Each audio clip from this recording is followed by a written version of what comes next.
Hello, everyone. Quick show of hands. How many of you guys are in the process of making some investment decisions?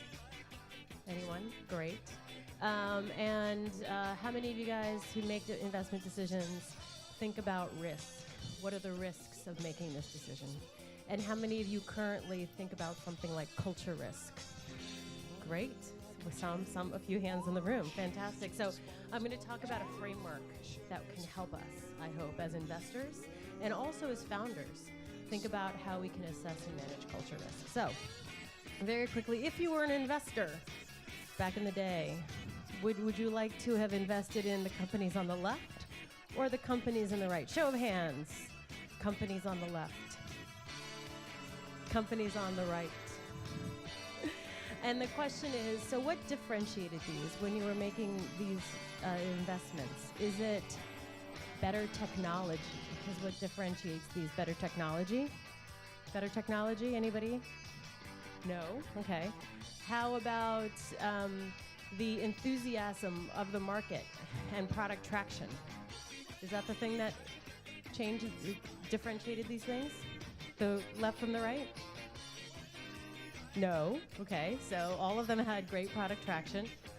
So what actually differentiated these? Well, the founders of all the companies on the right focused on culture and putting together the culture of their companies in order to drive product strategy. Bridgewater, which is one of those companies on the right, the founder of Bridgewater says nothing is more important or more difficult than to get the culture and the people right. One might think that I had to get the economics and the investment right, which is their core business. But to do that, I needed to get the people and the culture right first. So great, successful companies that are successful in the long run, not just the short run, manage their culture risk first. And they have founders that really understand the importance of putting a great culture in place in order to build the company to sustainable advantage. There are some companies that do great for a little while, like Facebook or Uber, right? They did great. But that is the nature of risk. Sometimes you take on a lot of risk and you do great. But if you're doing that, you never know what the end situation might be. So, the Traction Gap Institute, any of you guys, have any of you read their research reports before? They are an institute that's funded by a VC firm here in Silicon Valley, right? 3 out of 4 startups failed to return to capital. They tried to understand why, and in their first research report, they said, what did we learn? Team and culture matter the most in terms of whether startups succeed or fail through the traction gap. Also, we're starting to see more and more institutional investors understand the importance of culture and start to take their boards to task to making sure that the board is responsible for culture oversight, like BlackRock, right? So if you're thinking about an exit, if you're thinking about an investment, right, the question is, how will future investors, right, view the culture risk that the company is taking on? Quick thing, culture is not, absolutely not, things like kombucha on tap, ping pong tables, great office furniture and slides in the office. It's not about people partying and celebrating and having Friday office hours, right? If you talk to, I talk to a lot of startup CEOs, and I'm like, tell me about your culture. We have a great culture. We have these Friday office, like the Friday happy hours. We have a lot of, events where we go running together. We play tennis together. I'm like, that has nothing to do with your company culture. That's not what I'm talking about. So this is absolutely not about what it feels like for the current employees that have already self-selected into this particular company, how they are, whether they're laughing or whether they're enjoying themselves or anything like that, right? That's not what this is about. This is about the fundamental operating system of the company. Culture is the operating system of the company. It is the foundation for how decisions are made, who makes decisions, what kind of conversations are had, what kind of product strategy is available to the company. It is the operating system, it is the foundation, right? It's not how fun it is to work someplace. So I just wanted to get that on the table for everybody to understand the conversation we're talking about here. And Reid Hoffman, anybody read his blitzscaling book? He says, when he talks about all of the things that you can not do, he makes one big caveat in the book. Culture is not one of these things that you can ignore, right? You can ignore lots of things. You can ignore, efficiency. You can let fires burn. You can do all of these things and ignore all these things. When you're blitzscaling, the one thing you cannot ignore is culture. You have to have a solid culture. The longer you put that aside, the more you expose yourself to catastrophic failure.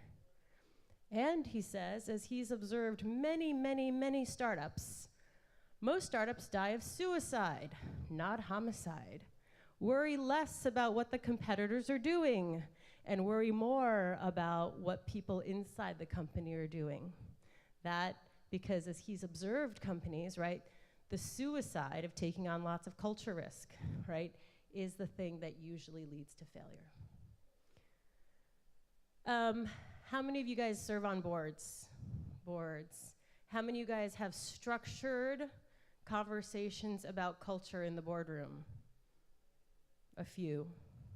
So now one of the things that I'm trying to put in place are really tools and mechanisms for board conversations to have culture become a hard issue, something that is akin to the oversight that we have on the financial side, the regulatory side, the compliance side.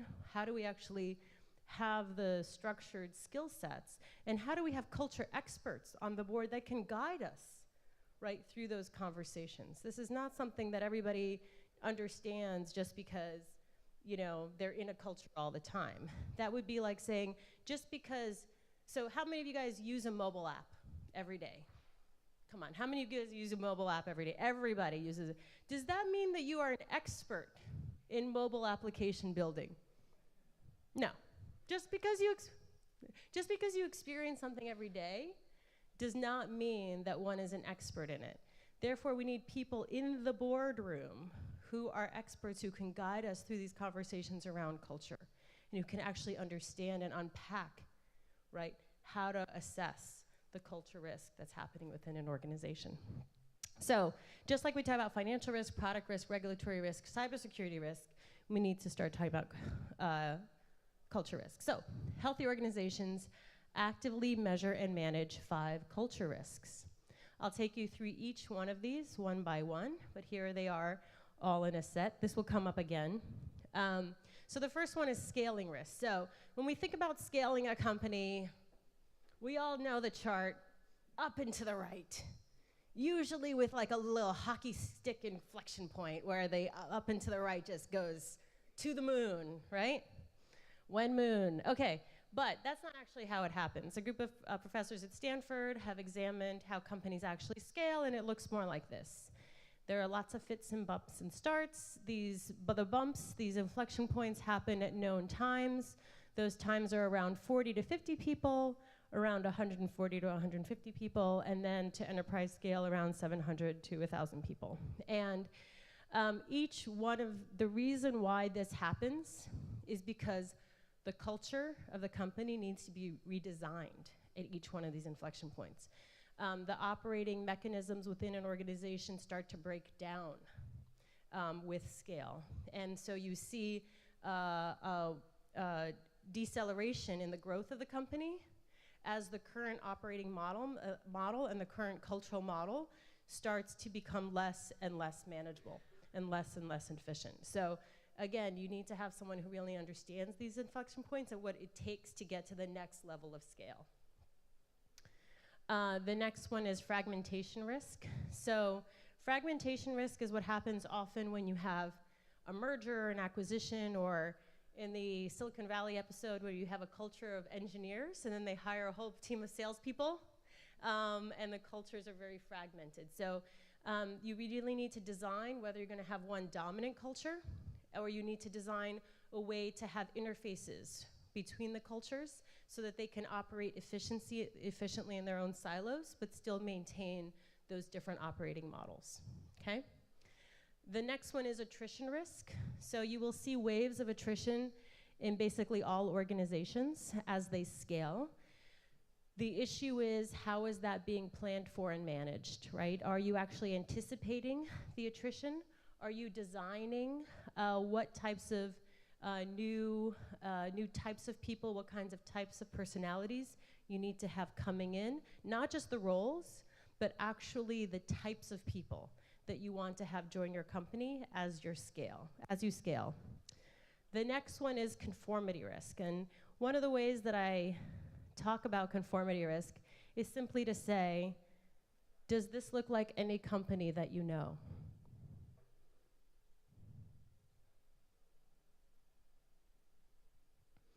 Can you understand the risk of having organizations that take on this shape?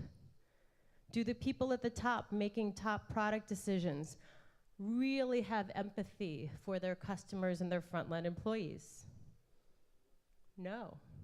What does that mean for decision making? Well, what that means intuitively is that this is probably not very good. But guess what? There's a ton of research saying that this is not very good. So lots and lots of research. Women in corporate leadership can significantly increase profitability.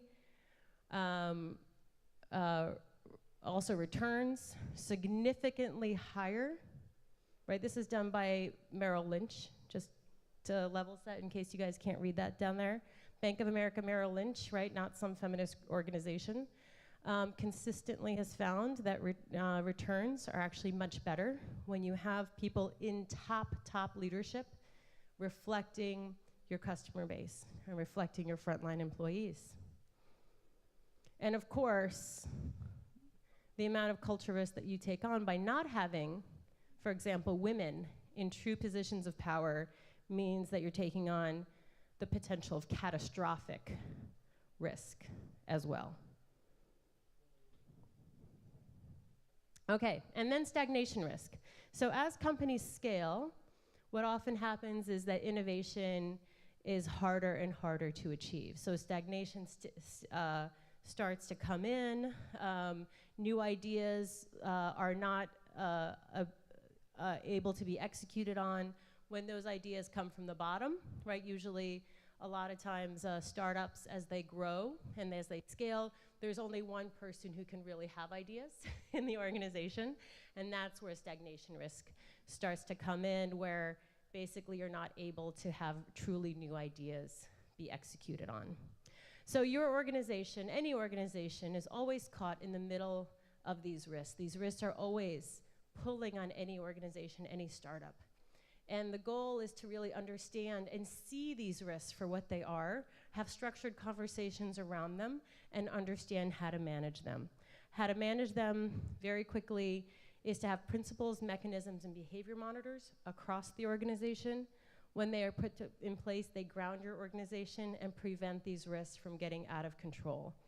To learn more about that, you can visit the website. You can come and talk to me, but I encourage you to really think about culture risk as a key dimension of risk when you're doing your due diligence and when you're in the boardroom. Thank you. Appreciate that. No, that was awesome.